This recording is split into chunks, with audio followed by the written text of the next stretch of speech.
عمران خان نے کون سا جرم کیا تھا؟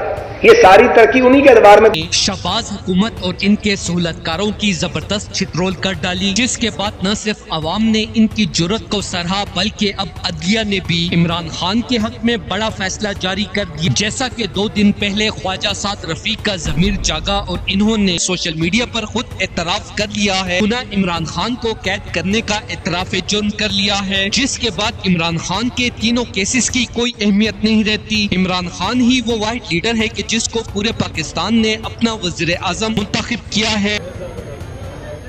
یہ آج جو طالبان اور دہشت گرد خیبر پختونخوا کے قبائلی علاقوں میں واپس لائے رہے ہیں، یہ کون لے کے آیا ہے؟ یہ تو ضرب عضب کے نتیجے میں یہ تو بھاگ گئے تھے۔ عمران خان کو واپس لے آؤ۔ عمران خان کو انصاف کس نے دینا ہے جی؟ وہی دیں جنہوں نے ناانصافی کی ہے۔ عمران خان نے کون سا جرم کیا تھا؟ یہ ساری ترقی انہی کے ادوار میں تو ہوئی ہے۔ ایک آدمی کو جو بالکل شفاف آدمی ہے اس کو کہہ دیا کہ جی یہ چور ہے، اس کے بعد ڈنڈورا پیٹنا شروع کر دیا، ساری ایجنسیاں ریاستی ادارے اسی کام پہ لگ گئے۔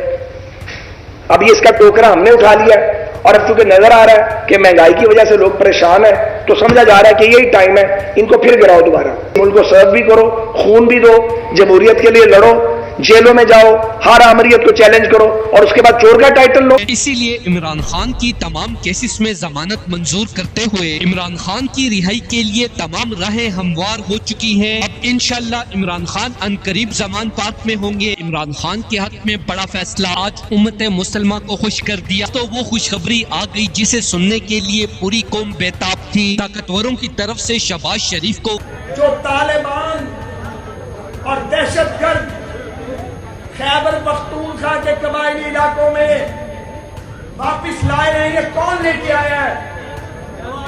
یہ تو ضرب عضب کے نتیجے میں یہ تو بھاگ گئے تھے۔ وزیر اعظم پاکستان بنانے کے بعد عمران خان کی رہائی کی خبر نے تحریک انصاف کے چاہنے والوں کو خوش کر دیا، جیسا کہ اس حوالے سے خواجہ سعد رفیق کا ضمیر جاگا اور عاصم منیر کو گالیاں دیتے ہوئے تیزی سے سوشل میڈیا پر وائرل ہو رہا ہے۔